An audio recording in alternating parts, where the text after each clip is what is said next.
Te kai ke hoko atu ki he malanga aku. Fie tau pe haki minute no ke whai ha whamalo ki rik mo tolu. Ho mo loto le rei ke u hoko mai i a honi. Mo re o ofa o tua ke tau whanau ki ai uraki a ua. Whamalo la hea pito ke rik mo tolu siasi ko toa pe. I ho mo lota ofa ke mo tokoni ange i whainga na e whai ko hiko haki pare pare. Pe koe saione o tua i Brisbane, he taha ho tau ngai siasi koe ai. Pena mo uange fu tokoni na fu totua au pito. Pea ko hau moe loto whamalo mi o tau kainga lot koe i Brisbane ki whaiwhekau moki mo tolu kotoa pe o i kainga lotu. Kainga tai na ia e foi kumala na o mai ki mu atu. Pena whanongo mai na mo wifo ia pe he kumala. Koe whahinga meria koe mau kumala o koe tatau ia mahatoe kumala. Meria ia patoe amio. Pea ko whamalo atu kia tiki mau tolu kotoa pena mo inasi he ngai foi kumala koe ia. Na lai o pito ngai famili ia. Na whaufu mo whakahovare ia kia tiki mau tolu. Na mo ave mo tolu ia tanga i taha. Ai puha kumala i taha. Pe ua. Kara mo whaki mai mo tolu e sirini. Na riu riu ngai ai. Toko ni hina nau ave pe puha kumala e ua. Pe tolu. Na ni hina nau whaki mai na tole tahafi mo e wafe. Kau ke gai koe mahu inga ia e mau fui kumala. Ka kou sio ke whaafolahi mo e ofa ai o tua. Ia ni ato e puha kumala e taha pe ua. Whaki mai ni mangi au. Whaki mai tolu nge au. Kai ke uru whio mai ho hingoa ke tau whanongo ki ai. Kana hoko ia, koe whakalotolahi mo e whakai ai ka tiki mau tolu. O ku mau ngāue mai me he wheitu koe. Whewhe ke tau pas whakalangi ai eiki. Teu ki whaibeha ki talaloto no. Ki he ku ngāue koe ia o ku whai. He koe tui e whelave i pe ia mo e tau whanongo koe ki he wholofola i e whiafi koe ni. Pea ko koe kona ku tike ke mea i hoku hingoa. Ko ku hingoa ko esilo me Morisi. Pea ko kua ko Ameria Morisi o ku i Brisbane. Pea na kulava mai mo te pola, mo ki mo puna taha ko Ameria City. Pea aku heni fo ki hoku o whewhine taha. Ai ku mali ko ia mo testimony. Pea ko whiawhia mau pe ko ku hau. O ku heni pe hoku kāinga tonu. Pe kainga tai ko toko ua ko ni whaiwhekau tua wao. Ko ngoi safe pia ngoi malu pe ku mo ui. He taimi ko tō mai ke ko ngoi whiawhia au pito. He whahau o wakai atu kia ringi mau tolu o mo kei fofonga whiawhia pe.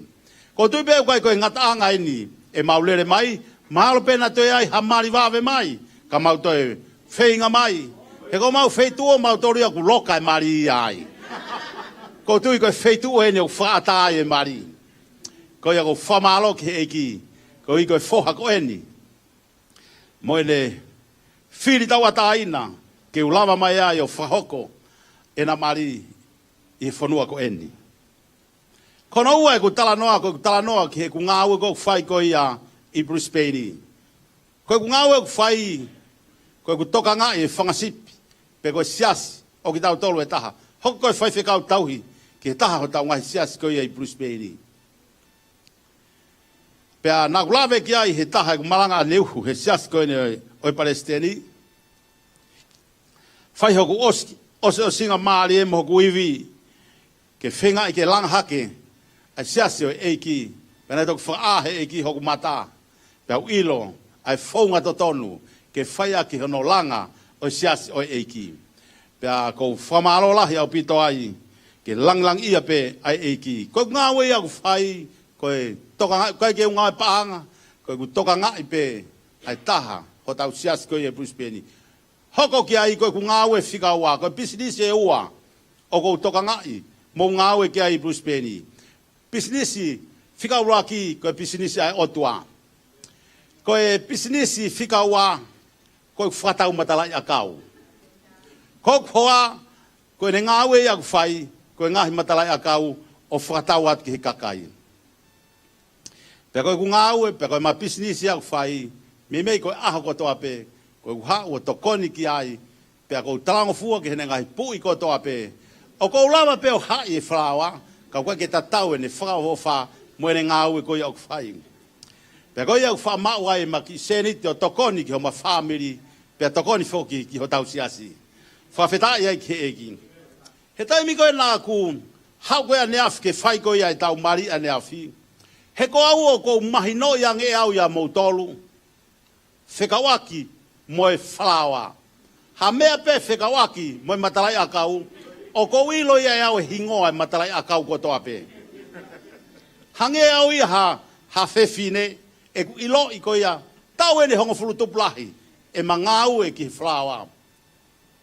Tau ihe koe ane afi, nā ku whakasio horo ane afi, ke usio, ke matalaya kau mahu inga ko ia, o tau whakamanat ko ia a pongpongi. There's a very big day coming up tomorrow. Koe aho Valentine ia. Don't forget, ke pai, how red roses. Koe lose mahuinga taha ia. Ko hawa ane afi. Whakasio pe he kau whalawa koe ia. Laini tamai whewhine. Osi hake nau tolu he alu. Kai kia ha whalawa red roses e ia. Ha wheituu. Pe ko ha taha pe ane afi. Ko humai ki he whareni. Ko whakasio holo. Pe ko whe matarai akau koe ia. O mahuinga taha. He koe ahoa pongi, whanonga mai, koe lose kulokula, very expensive tomorrow. Amen. Pea koe a pongi, koe maanga e mau whakatau koe matalai a kau i he ahoa pongi. Taimeni hi o mau whakatau mai, ai pans, ai hainga lose e taha, pagani manoa. O koe e matalai lose ai e taha ua. Sometimes koe matai lose pe hongo fulu. Peko taimi koe o aho koe a pongpongi e mau ilo ai fu mahu inga koe aho a pongpongi. O kulava pe ke mau whakatau ai mataa i lose taha kai ke talat ka mautolu. Ko soto ka mautolu o kumau man paanga mautolu ia. O kulava pe ke mau whakatau a pongpongi koe no molo whakatau pe tola e wanoa. Koe hau koe aho pongpongi tā polo ia mautoro no mahu inga o paanga pe whānoa. Pea liunga kire vai taha wā ai whā wālupe. Kai ke ito ia hanoa, whā wālupe. Pea ku mau make money a pongpongi. I he whāwa. Ka koe tō mai ki he ni. Koe aho a pongpongi. Te u whoki pe au ia anai. O kai koe ku whoki a kuia koe matalai a kau. Koe ku whoki a kuia, I want to kiss my roses, Amelia.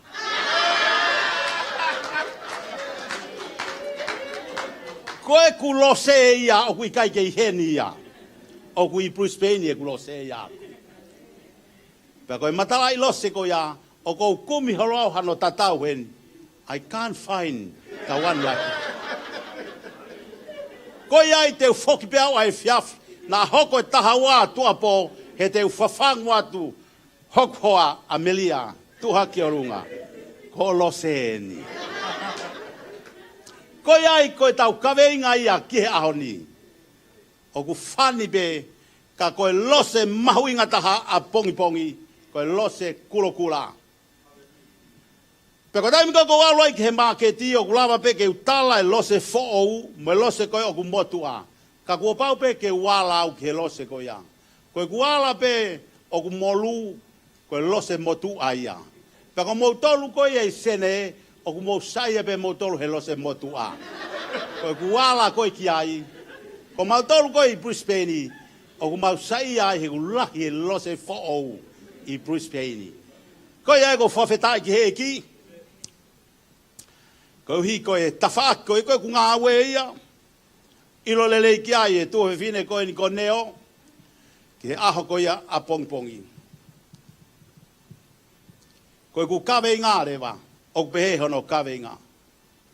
I love my roses. Koe ku kawe ngā ia. Katau sia mo ke folofola. Pe uwhihoana ki moia. Pe kai. Toi ho sea. Toko vahe koe hono ua. Te ulau hi vai hanga hi vesi. Ke tau whanongo ki ai.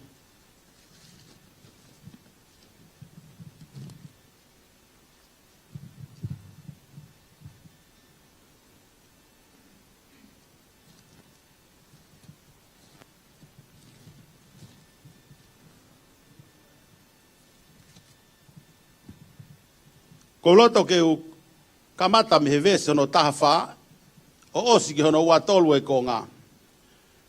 O be hono whakarea. Ko ia wakai. Te u tauhere ia pea omia ki he toa wha. Pea rea whakawhie maari e kia te ia. Pea te u whaki kia te ia a ene ngoue vaine me iai. Pea moe tere a o ākori koe matapā o amanakirei. Pe tene hiwa iai o hange koe ngahi aho o ene KCE. Pe hange koe aho nane aluha ke ai me whonua ko ispide. Pe ai hoko hi aho ko ia o pehe Sihova. Te ke ui au ko isi. Ka e ikai te ui. Ka e ikai to e ui au ko peari. He te uto me hongo tō, ai ngahi hingoa o perimi. Pea e kai toi manatu ia ki nau tolu, i ho nau hingoa. Pea he aho ko ia te whai, ai fuakawa, ki he whangamanu o e ngowe, ma nau tolu. Pea ki he whangamanu puna o e ata. Pea ki he whangamanu totolo o e kere kere. Pea te whesi ai kau whana, mo here tā, moe tau, me he whonua. Pea te upure, ke nau tokoto hifo, i he whie maari e. Pea te whamau, koe kia te au, o lau i kuonga. I o te whamau koe kia te au, i he maa oni, moe anga tonu, moe anga ofa, pea i he alo ofa. Te whamau koe kia te au, i he maoni, pea te ke ilo, a Sihova. Pea hoko i he ahoko ia. Te whanongo o be Sihova. Te whanongo ki he ngahi langi. Pea te nau whanongo ki mamani. Pea e whanongo a mamani ki he koane. Pea moe waine, moe lolo. Pea te nau whanongo ki a Sesiliri. Pea te ututu ia ki a te au i he whonua. Pea te alofa kia te ia, i he ikai ke mauha alofa. Pea te upehe kia te nau tolu, na ikai i hoku kakai, ko hoku kakai a ki nau tolu, pea te nau pehe, ko mau otua a koe. Wholofola hono ua, koe ua korinto, koe wahano ko furu mātaha.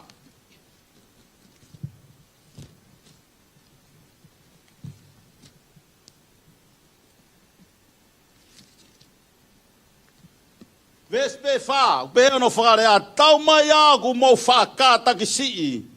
Au i he eku ware io. Mo ka ta ki au. He ko fa ki te mo tolu i he fa fa o tua.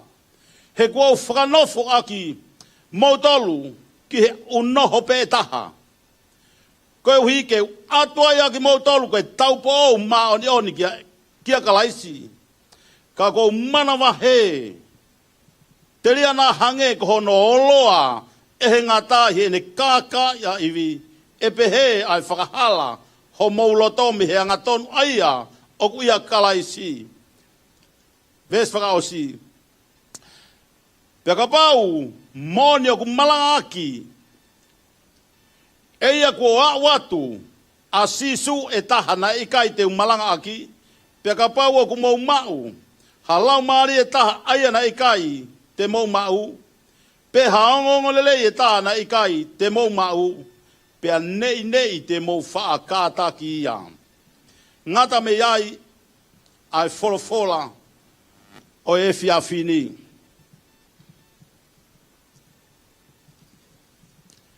Manatui e tau kawe inga. Koe tau kawe inga. O kou ofa. I love my roses.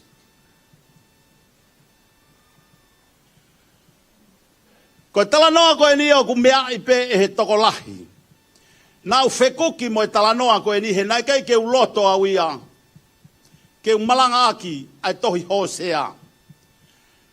Koe hui o kui kai ke whianga ia mo e ku whakaukau ki he aho koe au e mari.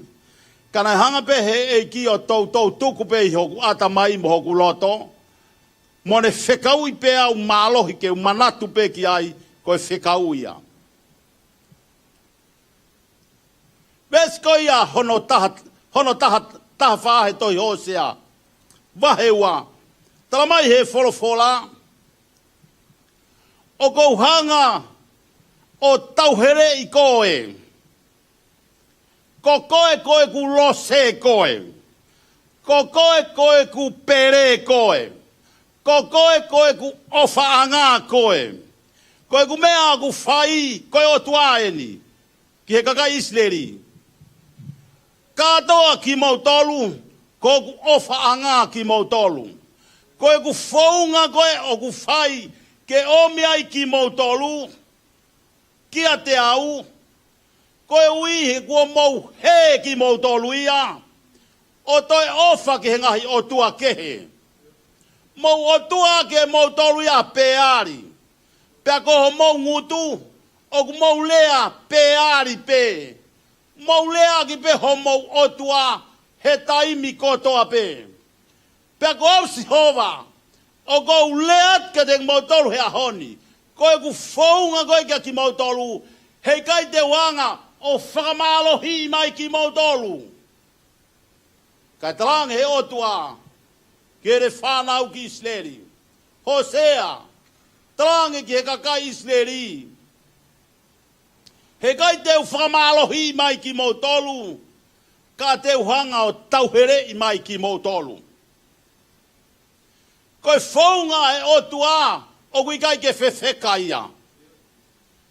Koe whaunga e otua, ke waluatua i o tauhere i mai koe, me he whakapouri, ke omi koe, e otua ho ave ki mautolu ki whe. Tā mai he otua, teu ave ki mautolu, ki he toa wha. O gwea e himi ai Wesley ana, ni mangea wono. Lose he toa wha, lire he tere a. Kai ai halose iai mo ui he toa wha. O ku kākunga mo wheanga i e talanoa koe ni, mo e whau he puna ke ai himi koe ni. Hala ke iai halose ia ke mo ui he toa wha. Kale talamai e sisu, talamai he otua ia i e whiawhini. Koe ku whaunga, te waluatu au ia, o tauhere i mai ki mautolu, pe kai ke ave mautolu ia, ki e hotere. Pe kai ke ave mautolu ki he ngai whare lere i. Pe kai ke ave ki mautolu ki ha whonua toka maarie. Pe ko ha wheitu o ku lahi ai mea kai. Pe ko ha wheitu o ku lahi ai mea inu. Ko angai ne ku ofat ka dek mautolu. You are my roses. O ko tauhere mai ki mautolu. Ke omi ki mautolu tuku he toa wha. Koe ui, ke mausio takai he toa wha. Koe toi ai hatari ia kia ki mautolu. Pe koe osi koe ia ho mausio takai. Pe ai whaingofua e ku whana at kia mautolu. Mausio mai kia hau. Ko mautolu, koe ku lose ki mautolu. Kau sene, koe lose ki mautolu ai otua. O kune tauhere i mai ki mautolu. O kune whekau e tangata mari. Alu ki meripoane. O tauhere i mai mei ai. Hakita hine. Koe ui ke hau ki sene. Koe ku maunu ia aku ke kau sene. Ke tauhere i mai ki nautolu. Ki e wharelot koe ni. Kau whana at kia mautolu. You are my roses today. Whewhe ke tau paspas ki eki. Koe tau mua ia e otu aku ne lea mai ka tau tolu. Hei kai te omi whakamālohi ki mo tolu. Te whenga haku le leitaha ke tau herei mai ki mo tolu. Pea te omi ka ki mo tolu ke toa wha. Hange ia koe alua mo se o mai koe whanau a Isteri. Me ispite. Talange pehe otua. Owa ave ki nao tolu ke a wheitu. Taki hanga tonu peke he toa wha. He koe ka kai loto whewheka hoku kakai. Tala atu e mea ke whai. Oku nau tatau nau toria mo e kau sene. Oe ikai. Ave ki nau tolu ki he toa wha. Ke whaingo fua hono a koi ki nau tolu. He koe ku talange pe wheitu ke nau alo inuai. Te nau alu lelei pe o inuai. Koe ku talange koe mea kai ke nau kai me ai. Talamai na toka ke nau sio na tori ka wheitu. Talange he o tua. Te urea lelei atu peke a mautoro. You are my roses. Here is the bread for your breakfast. The word of the Lord. Whewheke tau paspas ki heiki. Og lelei a Sihova. Mawai be. Og ai e kupu he wholofola. Og asia e whoilea. Koe isi. He talanoa nā tau whai. Og asia ai whoilea. Koe isi. O mai ki mautolu. Pea te talatu e hingoa koe a o isi ke mo ilo. Koe uinga o isi. Kok o tuaia. Kok o tuaia. Ke maurea mai, ko mau o tuau. Ka ua e toi whonu ho mau ngutu, he rea ki ho mau o tua. He ko mau o tua ko mani. Ko mau ape he pongpongi, I want to go work. I don't want to pray. I want to go see my God. My God is in the factory. Sydney, I want to tell you the truth. God, o kune ofat ki a koe. O kune tokanga ke tauhere i mai koe. O kui kai ko tua e wharenga we. O kui kai ko tua e paanga. O kui kai ko tua ho whanau. O kui kai ko tua ho whare. O kou whana at ke re koe a oni. Kou si ova, ko o tua au. Whanau mai e ku lose. E ku ngahi lose ko mautolu. Ko ku ofa anga ki mautolu. O ko whampe ke talatu e ku o wha. Kia dek mautolu e a honi. O ko lavei hange o ku e lere o loloa e tau malanga e a honi. Ka ko whampe ke toa tu ha pula lei. Ke ona to e ngalo e aho koe na e mari ai. A sore maa ke he tau moui. O ku ofa mai e otua. Ke ne tau here i mai ki tau tolu.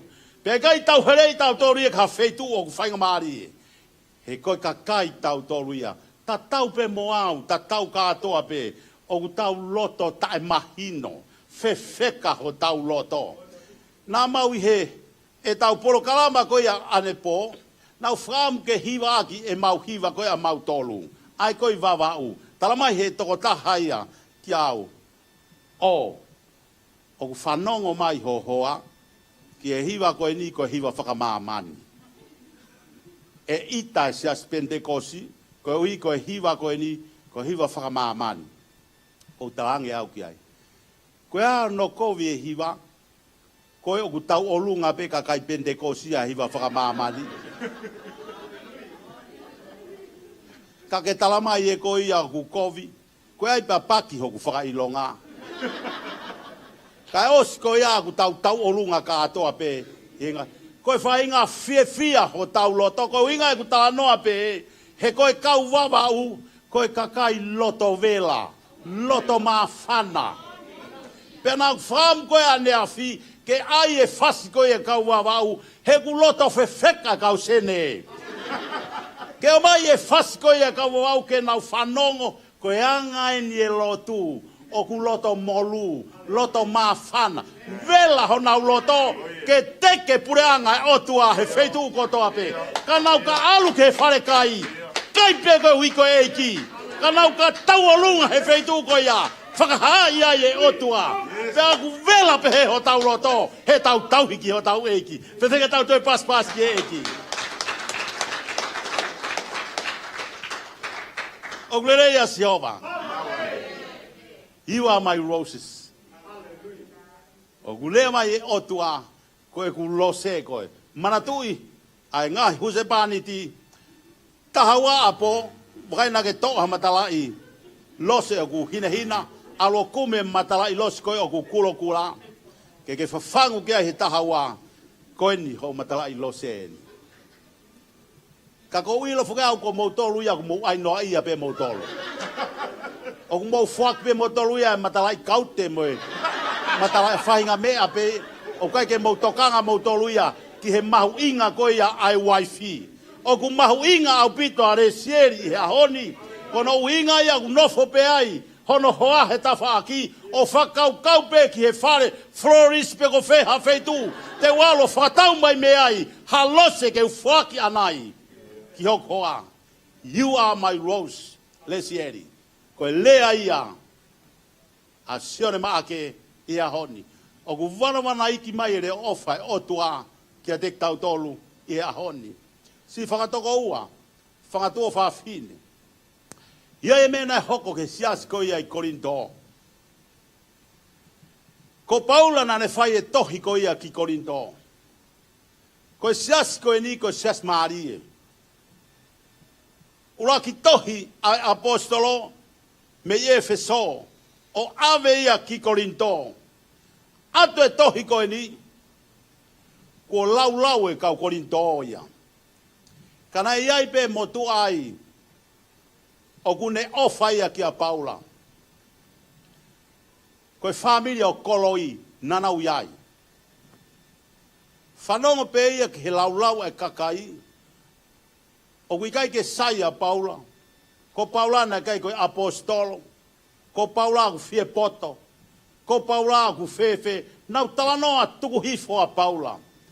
Pea ko kamata ke mawaeua e siasi. Ko tui e kakai e ni ihki he. Pea tui e kakai e ni ihki he. Pea hanga e Paula ku pe kau whatatolo tohi tāpua. Ku e konga he tohi ua. Korinto o ku more me ai. Kau kai koe mea kou tokanga ki ai. Na ne ave ai e tohi ka taitusi. Ke toi alu ave ia ke siasi koe e Korinto. Ke whakamahino le rei ka te nau tolu. Ai mafu koe ia e apostolo. Whairewa e Paula e tohi. O ange ki ai ke alu mo ia. Pena e nofo pea Paula i Efeso. Talamai he whakamatala koe ia. O e talanoa. Kai ke fie Maria a Paula. Toi loto a Paula ia. Ke alu lalo ia. Ko i ke whai mo sio ka taitusi hene whoki mai. Ke ha moe ongo ko ha mea ku hoko. Ke sias ko ia i Korinto. Lue takai ha ke a Paula a rake ia i Macedonia. Ke na whetauraki ai. Soto a Paula.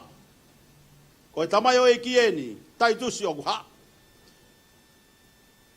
Mari fie mai. A taitusi. Talamai e taitusi. Paula.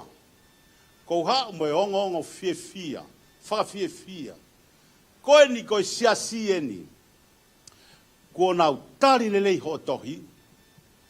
Pe koe hau ke whakahoko atkia de koe.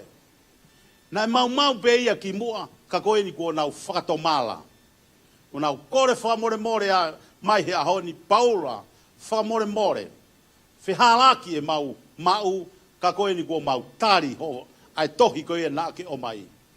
Pea tangutuhi wha Paula i Macedonia, ko ne tohi a ua Korinto, o ne tohi ko ia, ko e tohi whakamalo pe, ke sias ko ini i Korinto, whakamalo at kia ki mautolu, ko e ofa o mau mahinoi a hoku mafu, e ku tokangat kia dek mautolu, he anga hono tari ko ia eko si sukalaisi.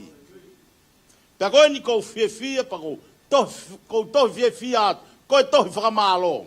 Ta koe wahe koe ia hono hiwana tau whanonga koe ki ai. Talamai he whorofora koe e kupu i he lea koe apostolon. Si kainga Korinto. O kou ofa akia dek mautolu. Ai ofa fuaa whakaotua. O kou fuaa lahi kia dek mautolu. Koe ui koe kakai ku nau wha humai ki loto. O nau malanga ake nau toru ia whahinga sisu ia. Kai tatau ia moi sisu koe na ku aluat koe ngoia. Pea kupu ki lalo hifo e vesi. Hua moi tolu. Talamai e Paula. Kau Korinto. Ko au ia ko mana wahe au. Ko mana wahe au. Na whai kua toi ngau e o mou loto. Ke mou toi whai. Ha ngau e ke he tawha ko ia. Oi kakai ko ia. Na nau hau moi whahinga. Malanga e otua ke he. Kia te mou tolu. Sika inga sene. Koe ku wakai at kia te mou tolu. Ko au ko mana wahe au.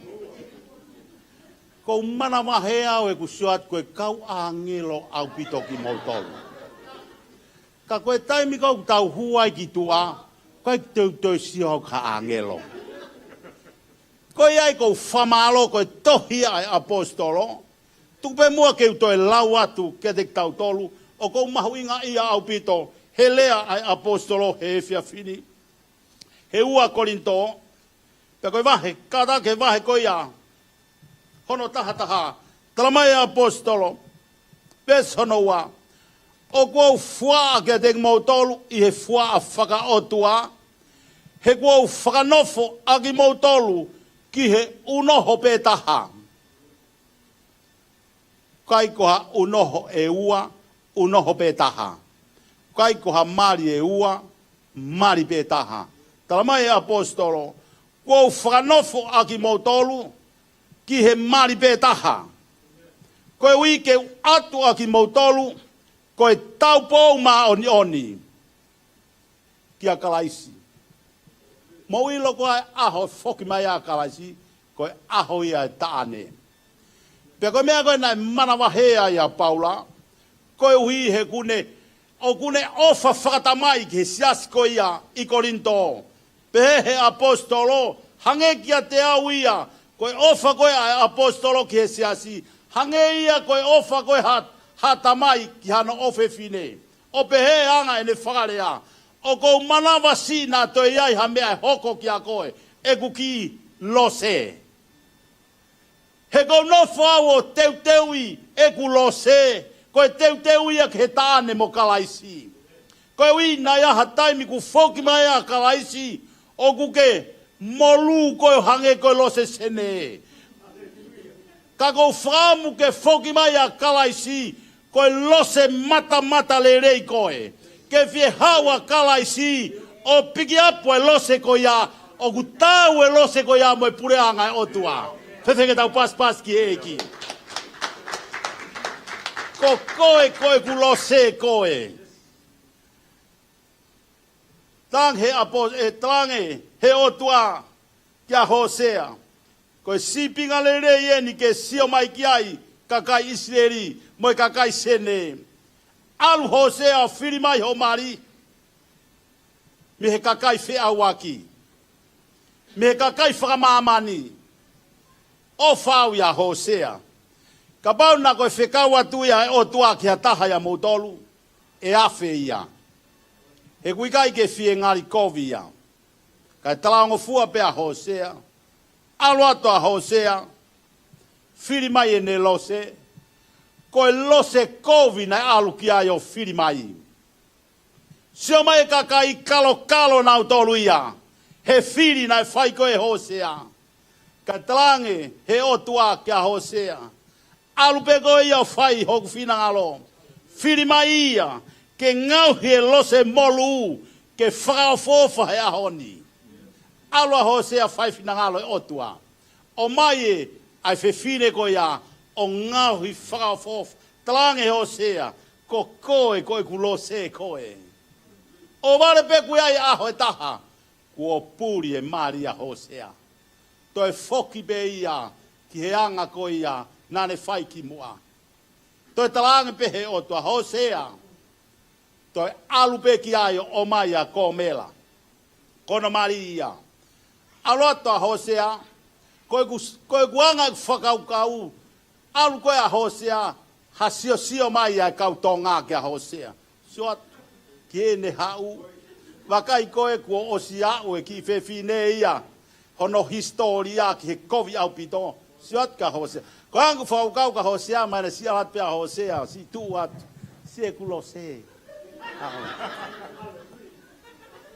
mana si Hosea be tua he mata pa ka ko wi ko le fie fagao ngo kele o tua fai be si ne tu o vale be ko to ha wa ko mela ala ta Hosea ke ai o ma ki ai neo ngo be ne covid mo fe hala ki talamai he folofola ia te ombe Hosea ia tauhire pe to ile ato Hosea ia ko ko be ko ku lo se ko e kau se ne malo ko fe hala ko ta be holo se ko ne pai pai luia ka ko ni tawa ko me ofa ko ia o tua ai toto alu ko ia Hosea he ka pau ko Hosea ko mau ia he ko tangata mau ma te utari pe ke pouri ka toki totolo he pouri ka ko Hosea na ka ke maia alu Hosea ke whakaha e ofa whaka otua ke omi ai ka kai ko ia ku tai tawa e moui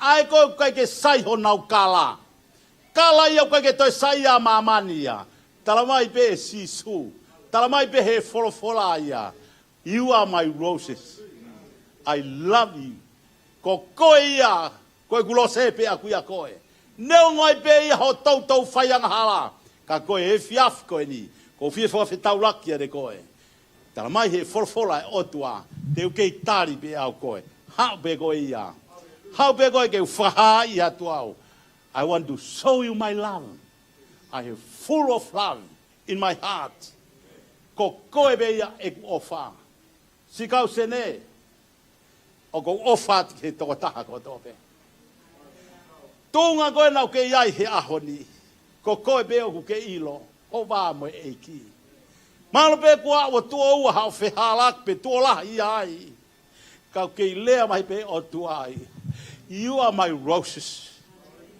I love you kai ke lava ia ke taufi e kureat kia koe ko koe be ia hoku ofanga e talo at be kia koe hau pe koe ia ma tiu taha u vesi wa walu ha wa ki mautolo aku feinga mo mafasia pe te fuaki ato ai fie marie ki ho moulau marie koe ku ofa ku ia ku lahi fau he kai osi a kausene aku wave ke foki mai ho tau eiki pe aku foki mai a kumi e lose ko ia i he toa wha koe lose ku ahi ahi koe lose o ku whakao fofa e ne asi hake ki e otua tala mai he tau kawe ngā i he ahoni you are my roses.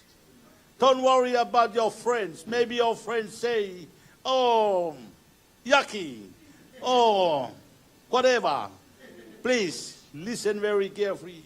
God said, I love you. You are the one. You are my roses. Oh, pwede ke tau pas ki eki. Koe mari, koe mea iau whakaotua. Pea koe mari, koe pau ia ki tau ofa mo oni. E koe o tua ia, koe ne ofa mai ka tau tolu. O kai ke sio mai ia ki he tau palaku whangai whakatapu. O kai ke sio mai ia ki he tau tōnou nou. Tene ke iui mai be ia, foha, foki mai. Ke ata pe matapa. I just want to remind you, one day, the door closed down. Hange ia koe matiu, wani ma, tau pou poto, mo tau pou wale. Ao pe ko fok mai ektane. Nau kaila koena koe tamasi mari e na kuhau. Nau lere ko to ato whawhetau laki ki ai. Tala mai, nai hupe ki nau tolu koe aku mau. Ki nau tolu pe koe lose whakaofofa. Nau hu ki loto. Ki he kātoanga ko teu e otua. Te haurewa toko nima. Hongo mai ai leo mei loto. Mo alu ke sopingi. Ai koi Bankstown. Ko mi ai ha whare koro au ke iawa. Whakatau mai me ai. Ho mou lolo. Ko ne ospe ko apa mou foki mai. Nau foki mai. Tala mai he tala noa. Tāpuni e matapa. Ko ni pe aho. Ke whakapapau i. ai ofa ai otua ke tau tari io ki ai. Fefe ke tau paspasi, whakalangi ai eiki. O ofa mai otua ko wongoi, ai ofa ai otua he kai motu ia, ka iai pe aho e osi ai. Ka koutu i ko ho whainga maari e ni, ke tau tari io ki he eiki. Iai nai hataha o kune loto, ke ne tari ai eiki, ke hoko ia kono huse paniti. Ke hoko ia. Ilo i koe talanoa koe nā tau whai. He tohi hosea, koe kau siu tokolahi i mamani. Koe historia koe kau siu i mamani. O kuna ui e nau tauria, ai otua konau huse paniti. Pea whakaeke ka ki nau tolu, hai uhinga kumo ui ai e otua koe huse paniti. Koe ne nau tari. He provide all, everything we need. Day and night. It's like a husband to seduce people. Ei, te ke uie otua ko husepaniti of angaia. He kune tuta whaaki he pouri moi aho. Kene ke i lea mai ki a koe. Ka tau e pepe koe ai hao matalai a kau pe kai. Ka tene lea mai beia ki a koe. You are my roses. You are the best ki he otua. Whewheke tau toi paspasi. Whalanglangi eiki. Ko whe whakawhe kau tā mea. Ke nao mai. Ko tui pēr kua watu. Ai maf ofa e otua ki are koe i he whiawhini. O kune tokanga ke a watu ene ofa ki a koe. Mo a watu ene mahi no ki e toko taha koe toa pē. Ko koe hono ofa anga. Ko au hono ofa anga. Kau whamalo ki heiki. Koe hui koe polo kalamana e whau. E familia tua wā mo soana. Ke omia i ki tau tolu. Ke tau hawai o whanongo ke he rea ofa e otua. O kune ke iui mai. E tala mai he otua kai ke u whamalo hi ki mo tolu. O mau tō mai pe koe ki he toa wha. Te u whana atu ki mo tolu. Hau koe. Tokan koe pe kua hainu. Ke kua hamea kai. Te u hanga e au. O teu e te pile mahau. Koe ahoni. Ka pau ke whia mau. Ke hoko e otua. Hange ne ngau e ke te koe hahu se pāniti. Whewheke ke tari io ke eiki. I e whiawhkoeni. Tāng ke eiki. Eiki. Te utafoki mai ki a koe. Neo ngai peho whekau ke aluat ki he toa wha. Te wako pehe e whiawhini. Ke aluat ki he toa wha ke ta whetauraki ai. He ko whinangalo ia ke omi au ke he toa wha.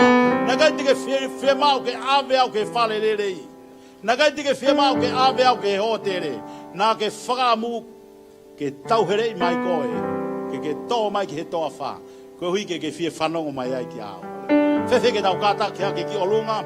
Kore ke kau hiwa ke tau hiwa mai koe hiwa ta. Ko ato e pōre koe niki hata. O te ke mā. Kau ke loto rewa ke whaiha lotu ki a koe. Ke whakapaui e tau moui he ahoni. Ke tau whia ke tau tari io ki hiki. Whewhe ke hiki hake honi mā.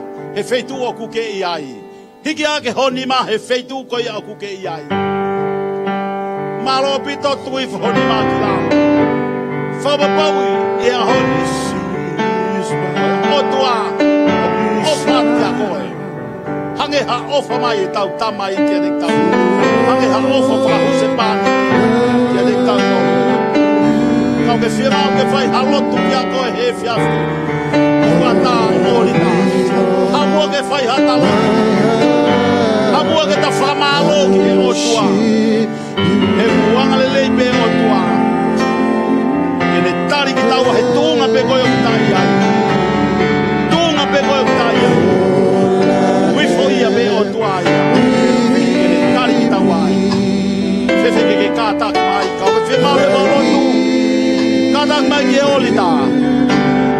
Ki nua ke tau tau whaosi. Ki he whiawhko enis.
Hallelujah. Mau whakamalo at kere koe e ta mai. Mau ilo ku taimi tonu pe mau hau ki he a Fiona.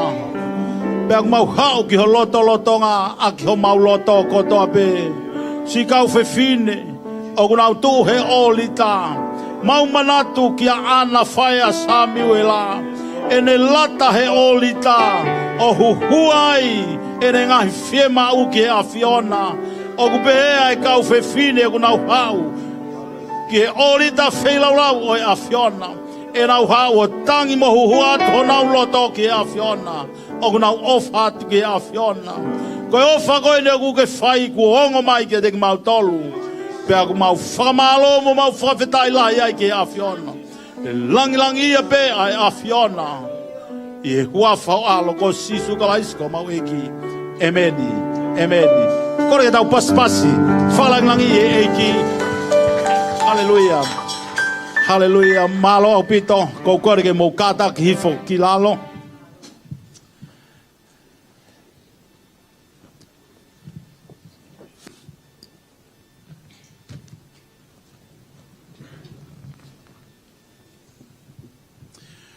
Ko e whainga maari e koe ni e whai aha lotu make. Mai ongo mātua maari o e tau kemi, o e tau ngahi whakataha koe ni o ku whai. E whai aha tau lotu. Kore he ki ke ne tāpua ki naua. E whanonga loloa kuna amanaki atu ki ai. Pea ke mui whanonga hano lau maari e. Mea kotoa pea kuna whai ke monu ia. E ko whi whakawhei, sone maake ka maa, lesi eri maake, ke na kātaki mai, ki moani. Ko whi whakawhei mua e whaiwhikau taki, whaiwhikau stareki anfono, ka maa whaiwhikau sone rolohea. Ka pau ki ai moha toi whaiwhikau heni, o kuke i heni, ko ki tau tolu ko e kau sevaniti, ko e kau tu pou ki he ngāue ai eiki, ka pefo ke whaiwhikau tauhi, ke whaiwhikau tua wao, ke ni kātaki mai, ke whaiha lotu, whaiha hiriwhak nima, ki hongo mātu ani. Ki mua ke tau toki whaosi.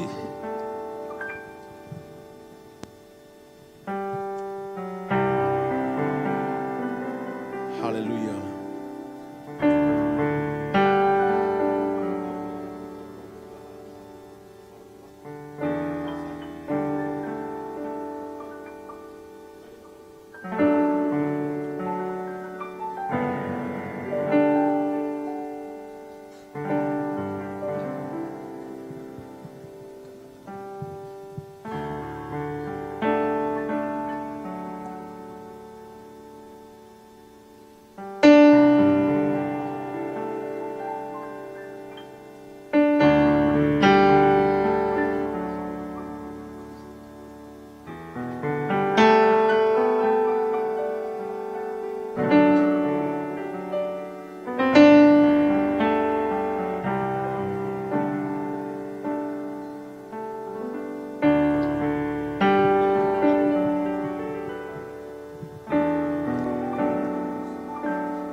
Hallelujah. Ko kore peke te tau tolu kainga lotu. Whewhe ke mawhao mai ho mounima. Tau whaiha lotu. Ke tāpua ki e o mātu ani. E otua. He whanonga loloa na amanaki atu ki ai. Sone maake. Ka mā lesieri. O kui kai palo mesi mai e otua. E whaingo fua e whanonga. O kui kai ke palo mesi mai e otua, te mo alu ha more pe. Ka koe tau lotu, ke hoko mai e ofa whaka otua o tuwa haa ia ia te ki moua. O ne hoko i ki moua koe seini o kumalohi. Ke taimi o whaingata, hei kai lava ia o mawea, he ofa whaka otua. O kui kai ko ha ofa whaka whamiri. Pe koe ofa whaka kakano, ka koe ofa whaka otua, koe au tau lotu ki he otua, ke ne haia ki moua. Pea ke huhua ono lau maari e maa onioni, pea hoko mai hono tātā, o wari tātā ho momoui, Koe hui koe whanonga ku amana ki atu ki ai. Koe ia hoa koe ni te tau hanga ki e otua. O whai lot whamalo me lot whawhitai. E otua ku mau hanga atu ki e a Fiona. Koe hui koe whaosi e ni.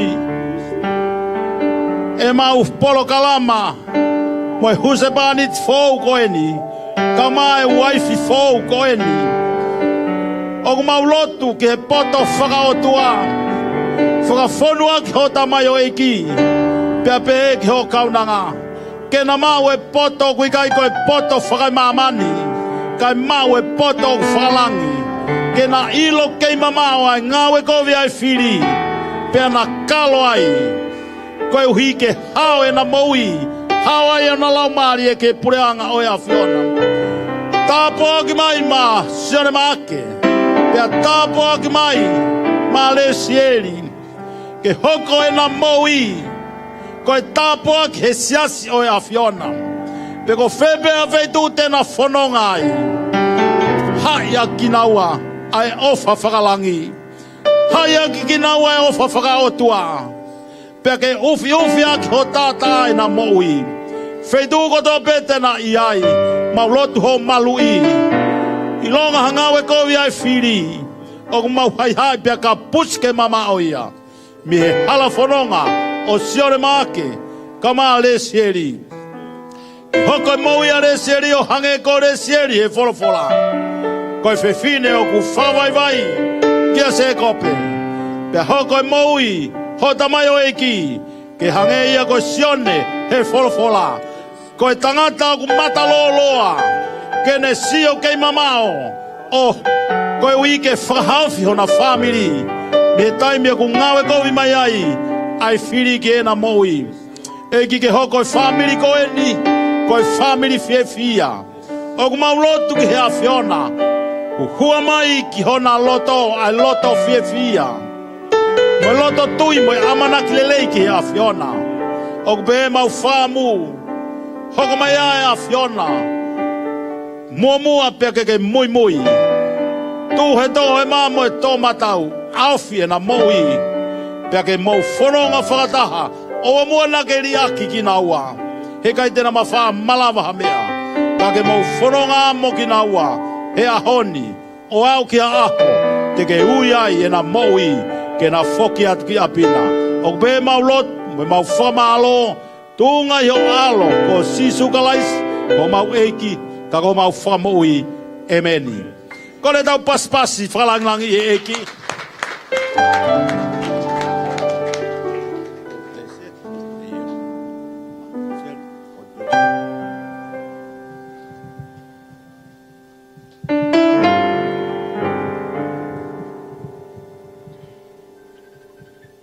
Haleluya.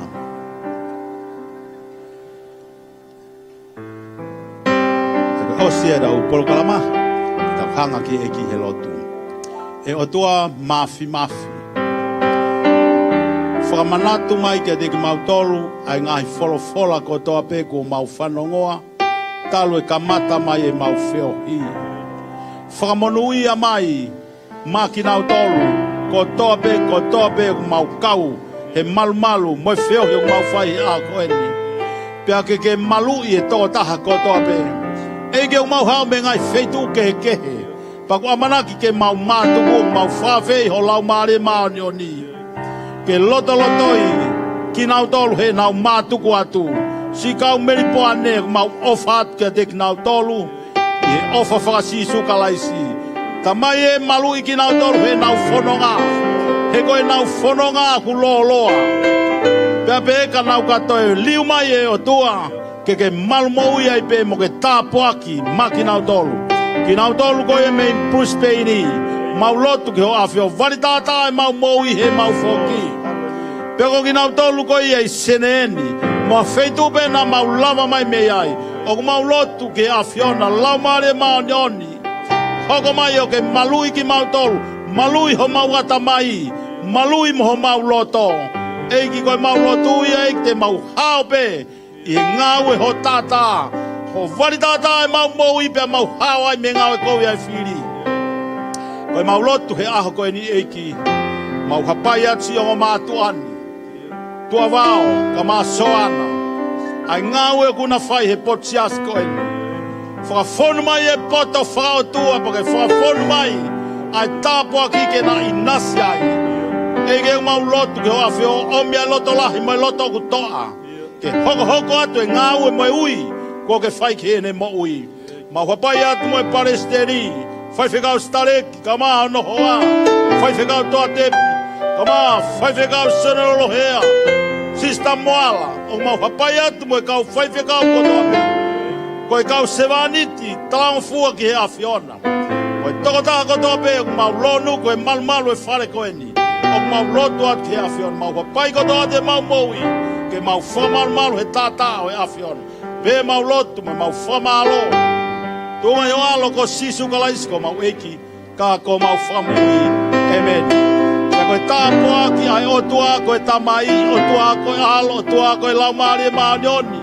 Tutuku ia moi wheo yangani, ona hiri, whaipeo tai ngata, ka urea katoa amen.